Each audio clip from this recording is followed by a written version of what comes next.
अजीर्ण होण्याचं एक मोठं कारण म्हणजे जंत आहे. ते मुख्यत्वे लहान मुलांमध्ये आढळतं. या समस्येवर उपाय म्हणून चला आपण एक काढा बनवूया. हा काढा बनवण्यासाठी आपल्याला हवंय खायची पानं, ज्येष्ठ मध, काळं जिरं, ओवा आणि काळी मिरी. या 5 वस्तू लहान मुलांमध्ये जंताचा त्रास बरा करतात. सगळ्यात आधी ओवा, ज्येष्ठ मध आणि काळी मिरी एका भांड्यात घेऊन नीट काळं होईपर्यंत भाजून घ्या. आता हे व्यवस्थित बारीक करून घ्या. आता एका वेगळ्या भांड्यात 1/4 चमचा काळं जिरं घेऊन ते सुद्धा भाजून घ्या. मोहरी जशी तडतडते तसं काळं जिरं सुद्धा चांगलं तडतडू द्या. जिरं चांगलं तडतडल्यानंतर त्याच भांड्यात 1 ग्लास पाणी घाला आणि आता उकळू द्या.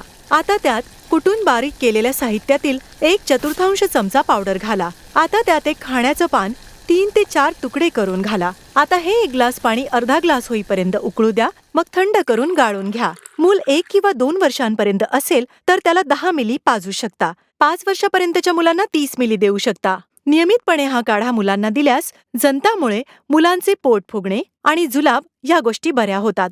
सुदृढ मुलांना सुद्धा हा काढा नियमितपणे पाजल्यास ते सक्रिय होतात.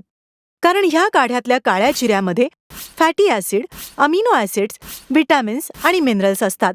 या काढ्यातून शरीरासाठी आवश्यक असलेलं प्रोटीनही मिळतं.